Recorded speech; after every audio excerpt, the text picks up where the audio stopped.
I wasn't sleeping, that I was at my desk at 7 till 8 a.m. to p.m., all of these telltale signs that are like, something's not right here. I'm really excited for this conversation. I have to tell you, mostly because of in the way that you submitted your little bio for this conversation. It's fascinating to me how you've had such an accomplishment as being part of launching the freaking Sony PlayStation, but to you, it's like such a little detail. And I love that about, every part of really who you are. And I just wanted to celebrate that because I think it's such a beautiful way to live. Well, I just realized it's 30 years ago, so it doesn't really play into what I do anymore. But I was working with some, what do you call them, handlers earlier in the year. Like, how do I stop hiding? Because I've been hiding for a while, just to be honest with you. And they were like, you have to put this in your bio. It's like total credibility. And I'm like, it's so long ago, it means nothing. But it's integral to the story of me burning out twice. So, yeah. So, yeah, there's so much to go on there. But I guess let's start with that. Tell me really about that. Like, what was your involvement in that? And what was that phase of your life like? Well, so I was recruited to Sony because I had been working at Sega for about 3.5 or 4 years. And I was always on what I call the redheaded stepchildren products at Sega, the peripheral products, which hardware and peripherals were the most profitable. But in my opinion, at Sega, we were always a little bit late to the party, and we were chasing competition rather than being innovative. And I came from a traditional consumer marketing background, not a gaming background. So in that regards, in the gaming background, I always felt like I was a little bit not valued. And the way I approached things was from a traditional consumer marketing place. And so this chasing the competition was just very uncomfortable for me. But I also was admittedly a pleaser and wanting to do well. And so I did very well there. I'll put it that way, at the detriment of my body and my psyche. So I got recruited to Sony, which was great because I knew how to bring products to market and I knew all the possible downfalls because I had brought a lot of products to market very, very quickly. And maybe one or two had been the six button controller at Sega was very successful. That was the one product where we were first to market. The consumers really wanted it. We were developing games along with it at the same time. And it was probably the one thing we did really, really well. I was really proud of that one. Everything else was kind of like, what are we doing? Why are we doing this? Nevertheless, I had that experience. And so that's with Sony, they were putting together a really great lean machine to get this product to market. And I'm not sure that any of the other Sony divisions were really paying attention until it was as successful as it was. And I was a marketing director, and we had a fabulous team. The vice president was off the charts. He had also come from consumer packaged goods and really put together a fantastic team. We had a great ad agency, Lee Clow, with Shy Day. I mean, he did the Apple 1984 ad. I mean, we had a great promotions team, PR team. Third party was headed up by Bernie Stoller, who went on. I mean, he had a stellar career before he came into gaming, had a great career after Sony. He headed up Sega of America after he left Sony, and I think he introduced the Dreamcast. I'm not sure what happened with that. Nevertheless, we had super sales team, great operations team. It was just the best team. introduced it, 95, music awards, sponsor, just very tight budget. And then everybody was paying attention. Sony Japan was paying attention. Electronics was paying attention. And they swooped in, and most of the team got decimated. Lesson learned. Wow. So yeah, I'm a truth teller. So yeah. I love that. And I will say one of the things that always stood out to me that I don't think got enough credit, and this is a tangent, but we'll go back, was the Sega Dreamcast controller that had the little screen inside of it that you could take out and use separately. Man, I love that thing, and I think that should have gotten a lot more play than it really did. You know, I wasn't even paying attention then. I was caught up in a swirl at Sega Soft at that point, and packaged out and off on another tangent. But you know, that's the thing about gaming is like, the Easter eggs, all the fun little things that people liked. Sometimes they just got skirted over by the executives, and and the real gamers love these things. So were we listening to the consumers? And I think that's one thing that Sony did really well. Really well. Does that resonate a lot with you now, as far as like your desire to cater to the meaning behind things and really be more in depth rather than just the surface level, hey, sales number thing that Sony or Sega may have been looking for, but really to go in depth on what it really truly means underneath and the enjoyment factor of things? So for me, what drives me, well, definitely it's to go deeper, to be in touch with like what's really happening, taking good care of not only the consumer, but the people that, your employees, like their well-being, what they value. I wasn't taking good care of myself, but they weren't taking good care of me either. If anybody had paid attention, they would have seen that I was sick, that I had 2 ulcers, that I had IBS, that I wasn't sleeping, that I was at my desk at 7 till 8 a.m. to p.m., all of these telltale signs that are like, something's not right here. But the priority, I assume, then was putting out products, making profit, right, over the people aspect of things. Right. Well, getting the product launched, and not having enough resources, and me not being able to prioritize, me not being able to push back, me not being able to say, I've had enough, I'm not doing, other people were able to set boundaries. I wasn't able to set boundaries. And that's where I come in now, helping people who were like me say, it's real easy to go from 0 to 60, but how easy is it to go from 60 to 0? So I at least say, hey, we got to slow down.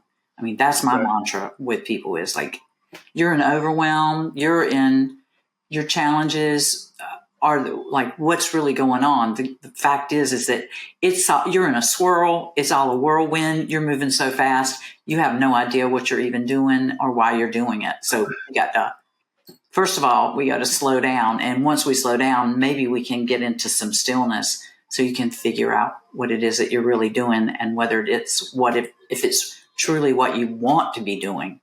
Because a lot of times people are so caught up in the churn, they're not even doing what it is that they really want to be doing anyway. Yeah, I believe there's a lot of fear there for people because, I see a lot of people who wear busy as a badge of honor, right? They're so caught up in doing all this stuff that they feel like, hey, if I slow down at all, I don't know who I even am, right? Their identity has become all the stuff that they do. Mm-hmm. And if they stop doing the stuff, they disappear. Well, and it's also, I hear, if I stop, then I have to listen to the thoughts in my head. And it's too scary. That can be a scary place. Yeah, it can be pretty scary because then the thoughts say, what are you doing, Jim? Is this really where you wanted to be at this age? Like, and you have a great story, right? It was just like, this happened and this is, wow, look at what I'm missing. And a lot of people just, I was talking with my husband about it the other day. It's like that song, when you, what is it? It's God, it just went out of my head. Where the man is living his whole life and he's never around for his son. And then he's an old man and he wants to be with his son and he calls his son and he's like, yeah, I'm too busy for you. And the whole song is about wanting connection and being so on the go, so busy trying to have success that there's never that human connection. And like, how many people can't even say that they're in connection with their own hearts? Are we in connection with our true values? And that's where I start with people, like, let's slow down, reconnect with what your true values are and see how aligned you are with those. And how can we, like, little by little, like, just wiggle ourselves or help you wiggle your way back into some alignment with what those are. And sometimes it's just little tweaks to how things are happening. Sometimes it's bigger tweaks. It's, for me, it was a complete misalignment for how I was living my life. It's totally toxic not every, but in a lot of different aspects. And for me, I walked into a NIA class and it just hit me right in the face. I was like, whoa, I feel like I'm home and I haven't been at home in a long time. And I want to spend a lot more time where I am, like in my body, where I feel safe, where things are happy and joyful and peaceful, and I feel whole and perfect. And everybody should be able to feel whole and perfect because we are whole and perfect, and we walk around feeling deficient all the time. Yeah, I love that. And I want to go back to where you said, you appreciate that I have a great story, because I don't want to gloss over the fact that in that story, in those moments, I felt those same thoughts, right? There were a lot of times where I sat there in the now quietness of having removed all the stuff of like, hey, am I really successful? Am I a good husband? Am I a good dad? Mm-hmm. Am I a good example of what success is supposed to look like? And I want to make sure I mentioned that specifically, that I wasn't exempt from that pain, right? I definitely sat in that for a long time.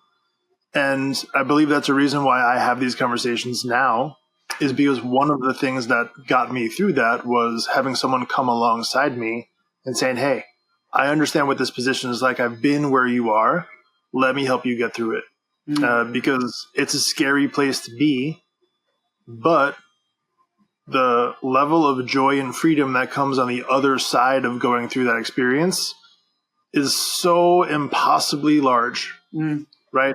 Having gone through that and being like, you think about when you're in these moments, and I don't want to put words in your mouth, so I'm going to ask you for your experience personally, but I have to imagine you're in a prestigious position at a large company. You've just launched this great product. You feel sort of on top of the world to some degree, and you think, hey, that's what you're supposed to do. Mm-hmm. You're supposed to have this life where, yeah, sometimes you're going to be there from 8 a.m. to late at night. And yeah, you have a stomach ulcer, but it's the cost of the position. Oh, well, right? But you think, if you slow down and I move away from this, how could it possibly get any better? And then there's that sort of crash where ultimately you're sort of forced to, whether it's a no half cake moment or it's a medical issue, whatever it is, and you feel that low, right? And you're sitting with your thoughts.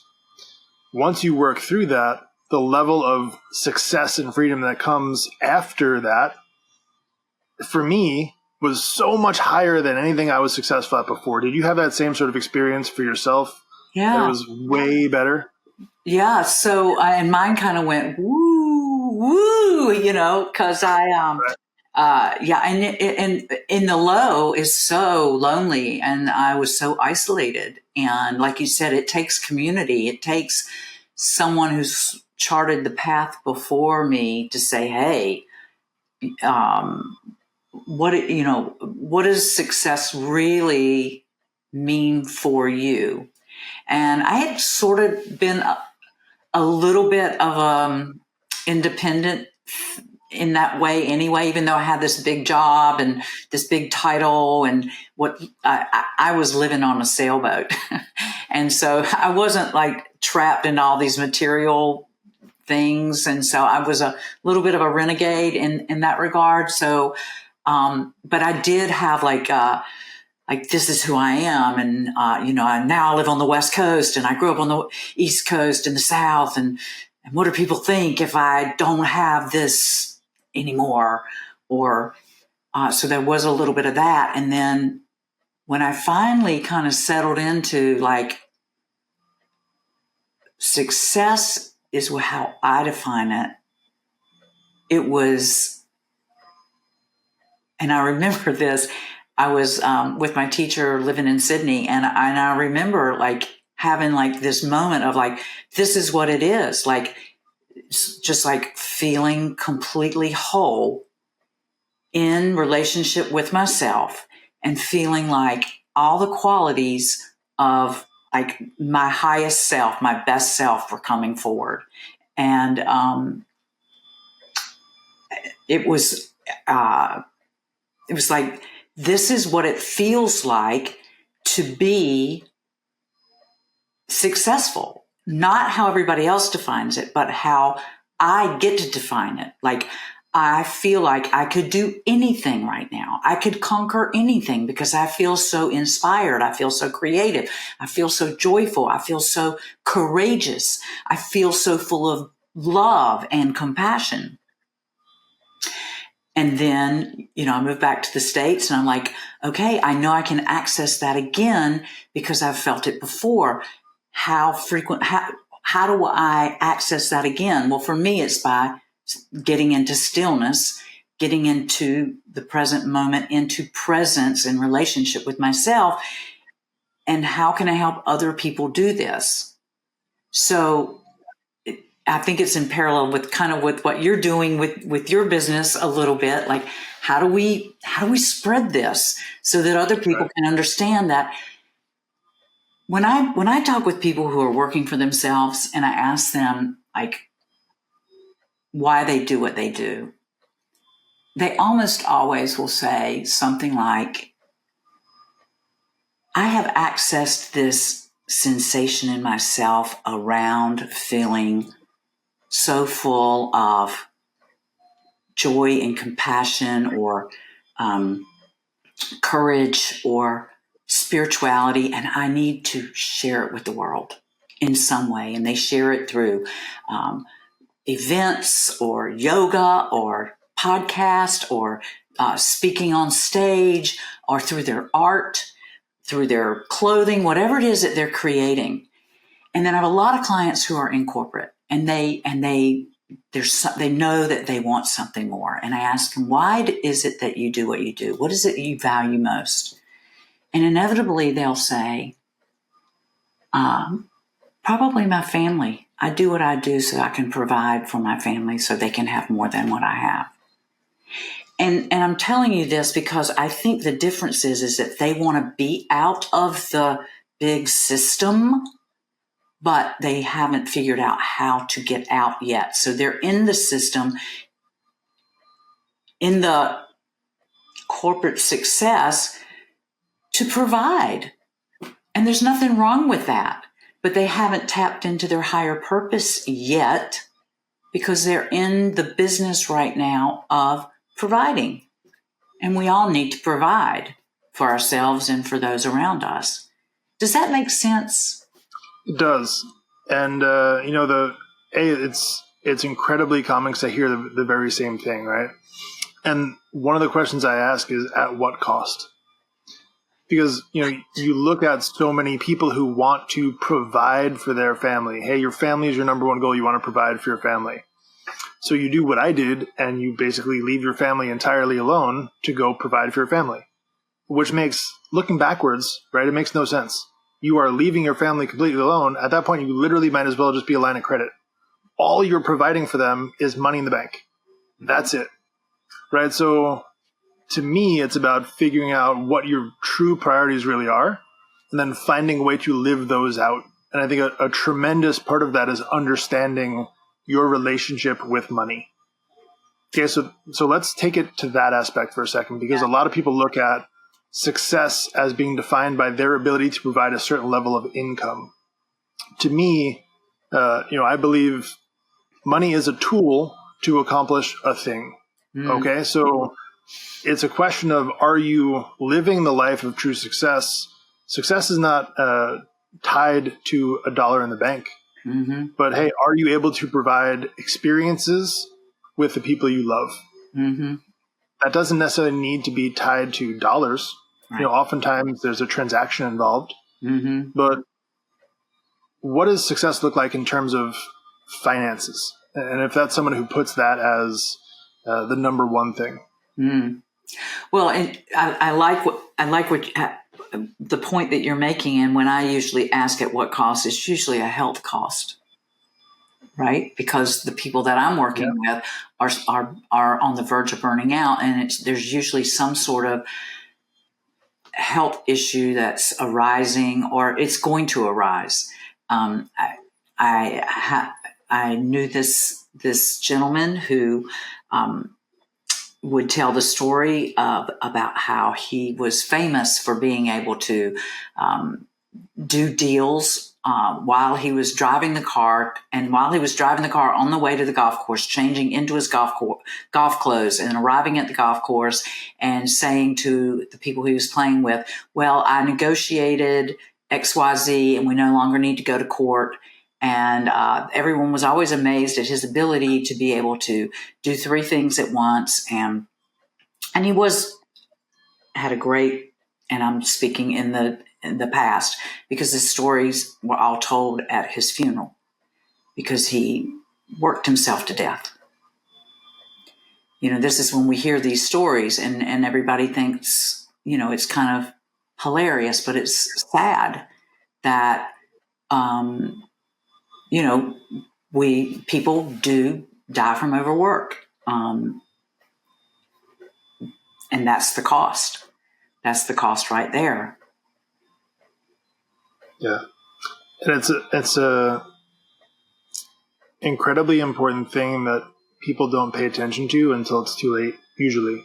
It's probably the easiest thing to take for granted is, oh, it'll be fine. Oh, it'll go away. Oh, I'll sleep it off. It won't happen to me, right? It won't happen to me. It happens to other people. I'm young, and I can't. A lot. So most of the people that I work with, they will come to me because they are on the verge of burning out. They're feeling a great deal of overwhelm. They've got a lot of challenges. They're not able to prioritize, and then we'll be working together, and very often then they'll say, I'm having these migraines. Right. Or I'm having these stomach issues, or I'm having these issues. And again, it comes back to, where are your boundaries? What is the cost of what it is that you're doing? And almost always, Jim, I'll tell you that I end up helping people what I call elegantly exit from their corporate position into building their own business, which they've always had like the dream of doing, so that they can redefine what success is for them. And ultimately it does, coming back to your point, it comes back to spending more time doing what they love. And ultimately when we're doing what we love, we end up making more money than we ever thought that we would. Right. And more success than we ever had working for someone else. Because it's on our terms, and we get to spend all that time with our family, have all those experiences with those that we love, and not compromise. Now, what about the grass is always greener on the other side? Because, let me give you a real world example. My wife got her master's degree in business, never technically used it, quote unquote. Okay, so after she graduated, got her master's degree, we had her first kid, she became a stay-at-home mom. For 10 plus years, she was a stay-at-home mom, didn't use it in the professional sense that you normally would. Her sister also went and got her master's degree, followed the opposite route. Went pursued, flipped jobs every couple of years to climb the corporate ladder, landed a great C-level position at a prestigious company. So both of them have very different relationships with their children, very different career paths. And now to look at sisters following very different paths, the question is, one will say, hey, you've got a deeper relationship with your kids. I'll envy that. The other will say, hey, you've got a bigger fulfillment in the corporate world. I'll envy that. And I don't want to put words in their mouth. They're not envious of each other necessarily. But from the outside looking in, I look at these two siblings who followed very different paths. And it's clear to me that they both have some level of envy is too strong a word, but I'll use it in this scenario. Envy at the other's certain position. So I wonder, for someone who's going to look at the grass is always greener on the other side, right? Is there a scenario where you have to stop worrying about the color of someone else's grass and just worry about watering your own? I like that adage. Well, a friend of mine once told me that comparing and competition are the cancers that'll kill you. So yeah, I agree. I think that when we feel self-deficient, we're not fully resourced. And that's why I always go back to everyone is fully, completely perfect as we are.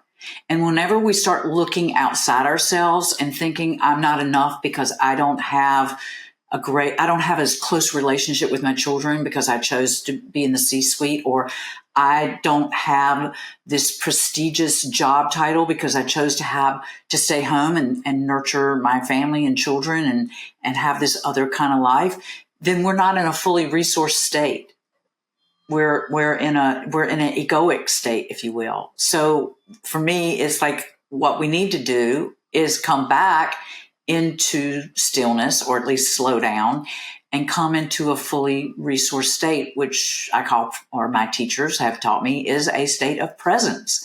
And when we're fully resourced and in a state of presence, there's no room for competition. There's no room for comparing.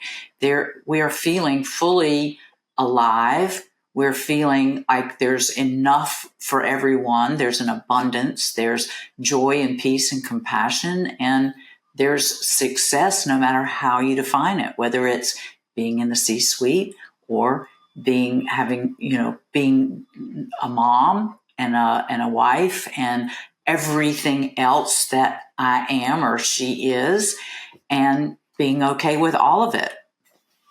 Does that make sense? It does. And the immediate question it makes me ask is how much of it is related to authenticity?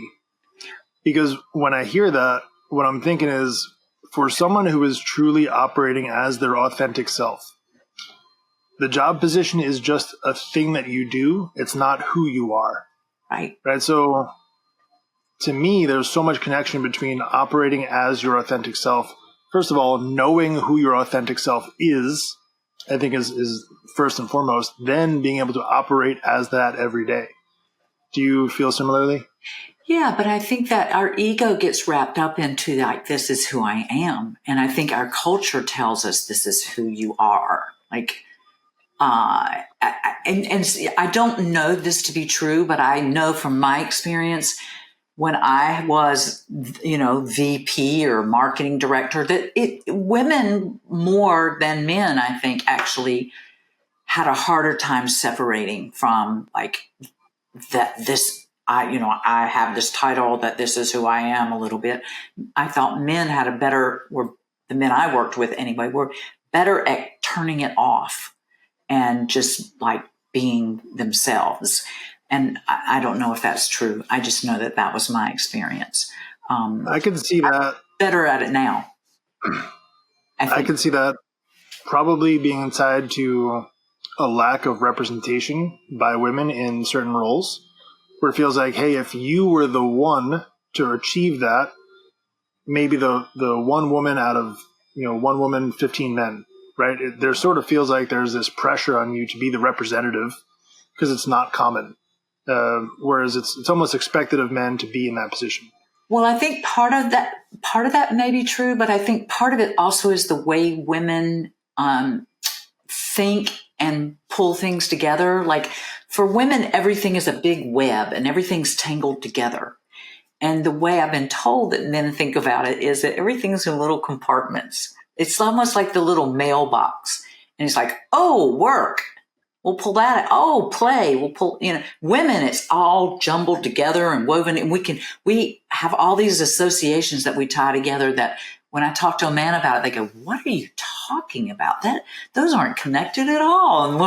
And a woman will say, oh, they're absolutely connected. It's just the way we're wired differently. So men are from Mars, women are from Venus. I think there's a lot of scientific anything on that, but everything else I've said, there's science behind it. I've been doing a lot of let's talk feelings, no facts, because I believe that there's a lot of validity to that.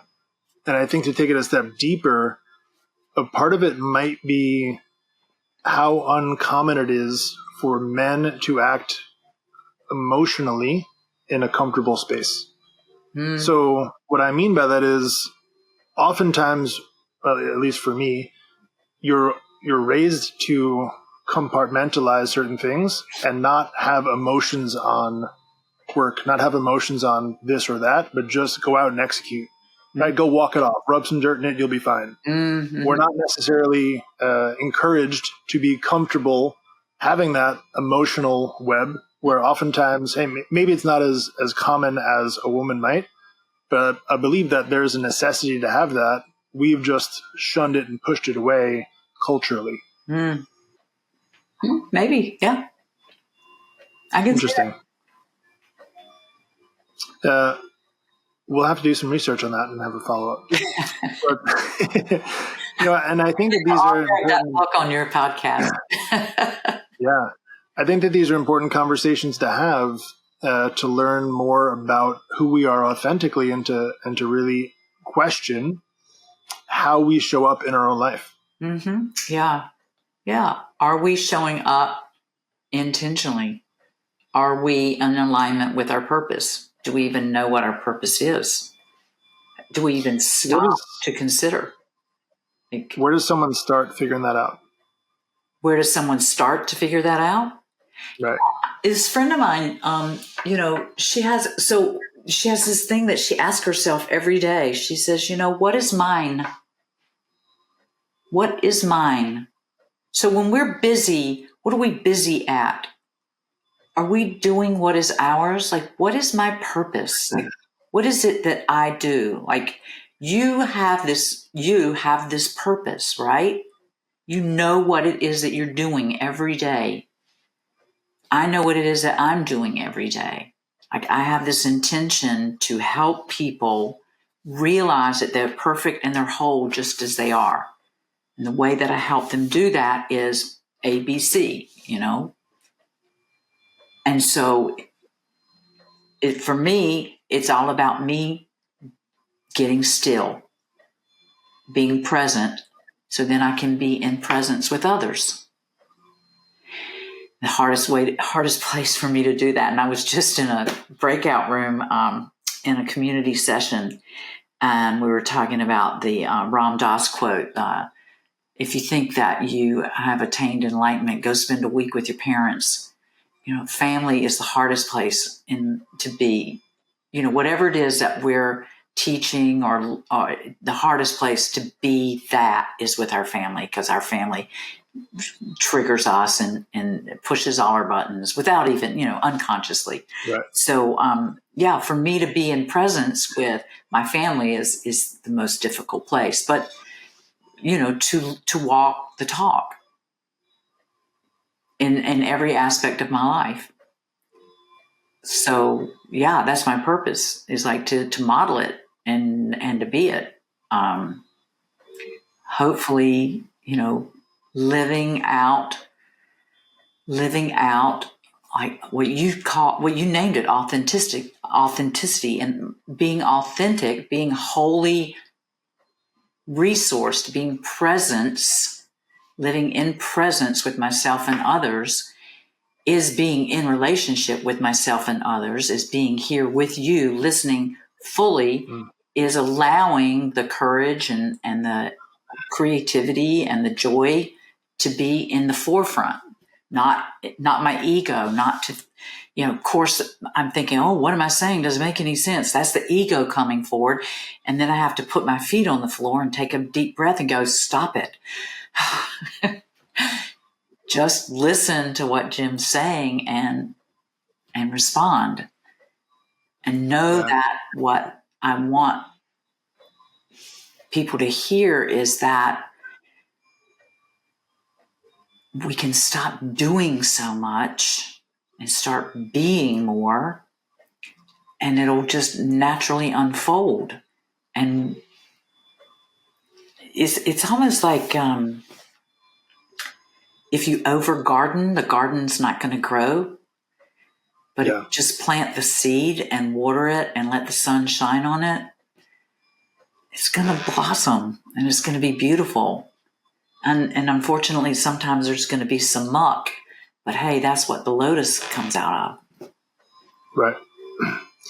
It's interesting you brought that up, because I was thinking a similar quote about the garden. The saying, if I'm going to butcher the saying a little bit, but there's two ways to catch a butterfly. One is to chase it all around, and the other is just to plant a beautiful garden. Right? And I see so many people frantically trying to run around like crazy people, being so super busy trying to catch these butterflies. And to tie it back to another thing you just said, having a relationship with yourself. Most people don't even consider that as a thing that's even possible. They pour out so much of themselves for other people, whether it's their kids, their spouse, their parents, their job, and they never pour into themselves. Right? So how much intentionality do you personally put into having a relationship with yourself, and where do you stack that in priority order? Oh, yeah. Number one is about filling ourselves up so much with love and compassion so that whatever it is that we actually give to others is an overflow. Like, I want people to imagine the urn, like our heart is the urn. And when our heart is filled, only then do we share with others. Otherwise, it's an empty vessel. And what is that then that we're giving others is resentment, and it's not authentic. It's not real. It's service without the true unconditional compassion and love that's necessary for it to be the genuine service. You can see it when the most obvious example would be the Dalai Lama, and no one laughs and smiles and overflows with abundant love and compassion like the Dalai Lama. Of course, he sits in love and compassion for hours before he greets anyone, because he also sits in meditation in the grief and the suffering and the horror of the world. He does a lot of meditation in trying to ease that in the world. So he has to also sit in love and compassion, in metta and equanimity. And so it's all about, we have to take care of ourselves first. It's, it's corny, but it's when the oxygen mask drop, place it around your face first, and then attend to those around you. Otherwise, you will not survive, and everyone else will. So that's definitely one of the first things that I talk with people about is to imagine, whether it's an urn, a teacup, however it is, and this is in, whether it's movement, meditation, coaching, it's about taking care of ourselves. And I was a perfect example of not doing that. Always taking care of the business, the people, whatever. And I came last, and I got sick, and I got really sick. I mean, ultimately, I had breast cancer. So, really sick. And once you sort of get to that point, everything else doesn't matter anymore. Exactly. And one of the greatest lessons, and my breast cancer was a gift in that during that journey, I was so clear about what mattered and what didn't matter. And I remember saying to my mother, I hope I never lose this clarity. It is so crystal clear. And then after a couple of years, I was like, I lost it. I've lost the clarity. And she said, no, you haven't. You haven't lost it. You've got that wisdom in you. You've got the wisdom. You will never lose it. But I could tell, I was getting, the business was going well. And I was like, oh, I got to get back to the rug, because I had gotten this rug in India. That was my rug where I sat. And so it was always, I got to get back to the rug. I got to get back to the rug. So, that my practice is what keeps me clear about what really matters to me. And so, that's the first thing I teach people. That's why we go back to their values. That's the first exercise I do with anybody that I work with is what is number one for you, and are you living your life in alignment with that? Yeah, I love that. And I would tend to assume most people are not. Right? You wake up every day and you immediately run into this overflowing to-do list of chores and work stuff and emails, and you're pulled in so many different directions, and you sort of give yourself the leftovers, if even that. Mm-hmm, mm-hmm. That's why the next thing we do is we look at the list and decide whether all of those things are necessary. I mean, yeah. I look at my own list sometimes. I'm like, I don't really need to do that. Right? It's like, it's just something I've been doing. We don't need to do that. It's not necessary. Yeah. Push back. I can push back even on myself sometimes. Yeah, I agree. Yeah. We've actually had the same conversation here this past week. At Christmas time, getting ready for putting out the lights, decorating the tree. There are some things, hey, we usually put a certain set of lights out on a certain set of trees, and we've done this every year for the past 7 years. This year, the way Thanksgiving fell, the way schedules fell, it hasn't happened yet. So the question becomes, do we put added pressure to put the lights on the tree because we've done it every year for the past 7 years? At what cost? Again, we go back to the question of at what cost. Mm-hmm. If we can fit it into the schedule where, hey, we've got a beautiful day outside and we've got a little extra time, we want to do it, cool, let's go do it. But we add this extra pressure to our lives for what? Yeah. Like, if that doesn't happen, but the flip side is I get to spend another hour hanging out with my family doing something else. Again, at what cost? Right? Asking ourselves the question of, what's the cost of this activity and this commitment that I'm putting myself into? Mm-hmm. I believe is so incredibly important, and we just don't ask it enough. Yeah. Yeah. It's a good example. Yeah. Thank you. As we're kind of drawn to a close here, I do want to ask you, if you had one bit of advice to give to someone to have a slightly better day today. Now, let's talk about a little 1% improvement that they can continue to level up on after that. What would that one little improvement that they can implement today be for you? One thing? Yeah, I would say to put their feet on the ground and look up at the sky and breathe. That would be the one thing. And make sure that whenever they're feeling like, I don't know what to do right now, I'm so overwhelmed, to put their feet on the ground, breathe, and look up at the sky. I mean, you've got to we have to ground ourselves in order to just reconnect with ourselves, right? But stopping is so important. I teach almost everybody I come into contact with is this acronym STOP. Just stop. S, stop. T, take a breath. Just take a breath. Hopefully a deep breath, like a deep belly breath. And then O, observe, how am I feeling? Am I feeling better? Do I need to go back and take another breath? Or am I ready to P, proceed? Go back to what I was doing. But it's so important to be in connection with nature. And that's why if we can look up at the sky, we can probably also see some green, either on a treetop or on a lawn, or like if you can, get your desk next to a window, or every 45 minutes go outside. I'm giving you more than one. I can't help it, Jim.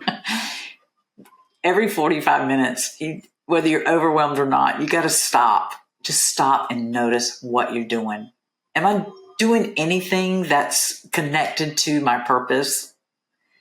Can I get outside and put my feet on the earth and look up at the sky and just reconnect? Because usually when we reconnect to nature, it is an window to reconnecting to ourselves, reconnecting to our heart, reconnecting to what really matters to us. Yeah, I love that. Especially, it's such a simple exercise to give yourself 5 2-minute breaks a day.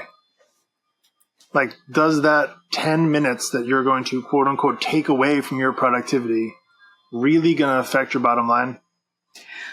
Like, looking at what's the cost?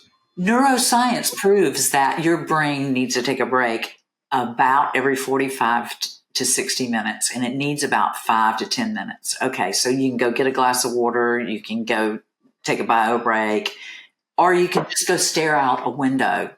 Like, you can find a window. If you were in a 45 floor building, maybe you can't go outside, but you can find a window and you can look outside. You can put your feet on the floor and you can take a breath and you can just say to yourself, I am here. I am here. I am here. Connect to your heart. You can connect to your breath and just recalibrate, because the brain, we think we're being productive when we're hunched over and we're just pushing through 3 hours. The brain needs a break. The brain needs a break. Yeah. The body needs a break. The heart needs a break. The spirit needs a break. You need a break. And that is neuroscience. Most of what I talk about is based in science. I just didn't give you my resources. Thank you. Well, I want to honor you. In all seriousness, you resonate peace. Like, literally just hearing you speak is peaceful. So I want to just honor you for the work that you've done. And to me, although working at Sega and Sony are super cool, the work you're doing now to help people be truly successful is way freaking cooler. So just huge honor to you for stepping into your purpose and doing what you do, because it makes a huge, huge difference. Yeah, same to you, Jim. I really appreciate you, and I appreciate the time we spent together. My pleasure. It's been fun. Thank you. Thank you.